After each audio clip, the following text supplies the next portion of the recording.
ఈ తరో ఎంక్వైరీ జరగాల్సిన అవసరం ఉంది. ఎందుకంటే ఎంత జరిగింది ఫ్రాడ్ అనేది కూడా మనం ఇంకొంచెం తరోగా పోతే తప్ప ఇది సాధ్యం కాదు. ఈఎన్ఏ దగ్గర నుంచి ఆల్కహాల్ సప్లైస్ అయిన దగ్గర నుంచి డిస్టిలరీ దగ్గర నుంచి ఎంత వచ్చింది, ఎంత ఆఫ్లో పోయింది, ఇవన్నీ కూడా తరోగా చేయాల్సిన అవసరం ఉంది.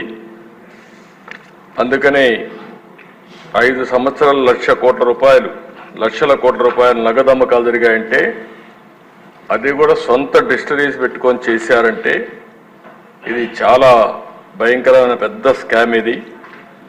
ఇవన్నీ కూడా మనం చూసినప్పుడు నాన్ డ్యూటీ పెయిడ్ లిక్కర్ ఎంత పోయింది అవన్నీ ఉన్నాయి. ఫైనల్గా వాస్తవాలన్నీ బయట రావాలి.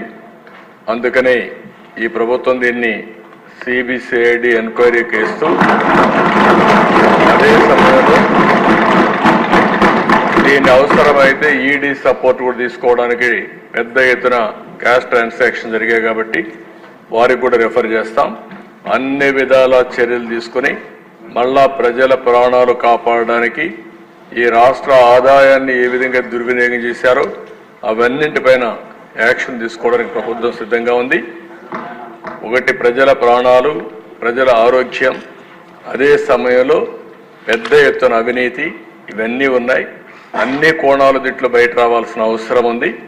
తప్పకుండా అవసరమైతే మన మెడికల్ అండ్ హెల్త్ డిపార్ట్మెంట్ కూడా చెప్పి ఆ మధ్యలో 1924 తర్వాత కూడా దీని ఎఫెక్ట్స్ వల్ల ఎంతమంది ఆరోగ్యం నాశనం అయిపోయింది, ఎంతమంది మంగళసూత్రాలు తెగిపోయినాయి, ఇవన్నీ కూడా ఎలక్షన్లో మనం చెప్పాం.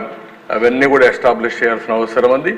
దీనిపైన సిబిసిఐడితో తరో ఎంక్వైరీ చేపిస్తాం. ఈడీ కూడా రెఫర్ చేసి యాక్షన్ తీసుకుంటామని సభ ద్వారా తెలియజేస్తున్నాం.